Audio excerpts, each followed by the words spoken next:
Tim, as one who is on the side of like really wanting to emphasize the sovereignty of God, as a 5-point Calvinist in my past, I've told you that the way I walked out of it is I started getting uncomfortable with some of the logical conclusions that I was thinking about as it related to God. And David Baggett, in his book, Good God, really helped with Jerry Walls to help me to cement that I was walking away from Calvinism with this whole concept, if A, then B. If A implies I ought to believe, then B implies that I can. But if A implies I ought to believe and B implies I can't believe, then how in the world am I really morally culpable if I can't respond? And so I know as a Calvinist, I would go out and I'd preach the gospel and I'd say, hey, whosoever will can believe, but it wasn't like they really genuinely could. And I feel like looking back at my season of being a Calvinist, number one, I would use straw mans on the Arminians. So it'd be like, for example, if you say you place your faith in Christ, then you're contributing to your salvation. Well, that's stupid. Like, no, Arminians don't really think that. That's a straw man argument that we would say as Calvinists to make us feel good in our Calvinism, but no Arminian really thinks they're contributing to their salvation.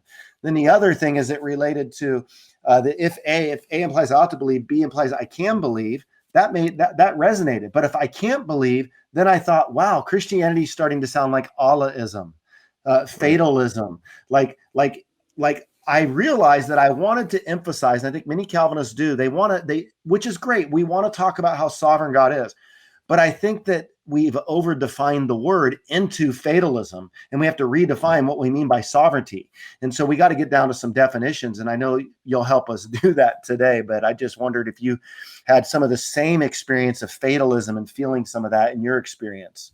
Oh, yeah. I mean, there was times in my cage stage Calvinist stage of life where I would find myself praying for my friends who weren't saved. And I remember praying for this one guy that I used to train when I was a MMA coach.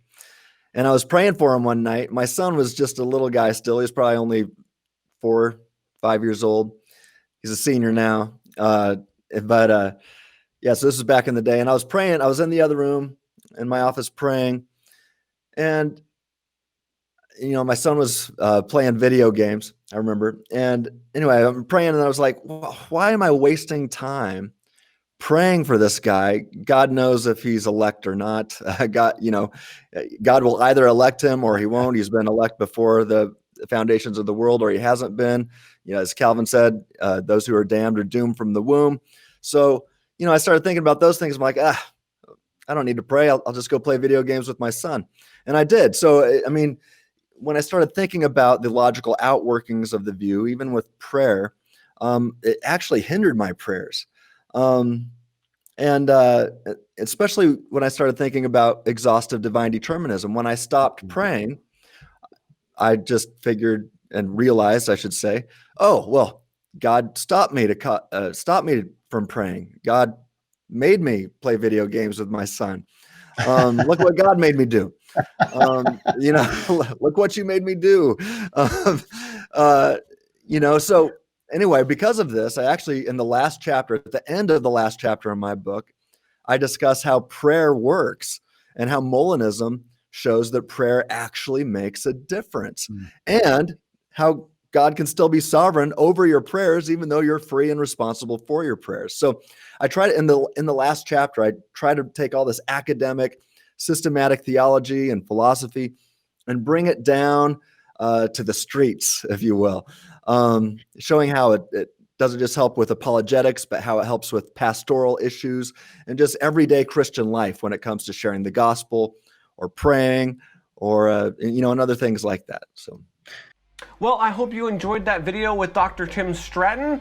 There is an entire conversation with Tim Stratton and Bobby Conway about the subject of Molinism, predestination, and so much more. You're going to want to check that out. Click on the link right here. If you enjoyed this conversation and you're looking for more credible answers to curious questions, go ahead and click above on subscribe. And we'll see you next time on One Minute Apologist.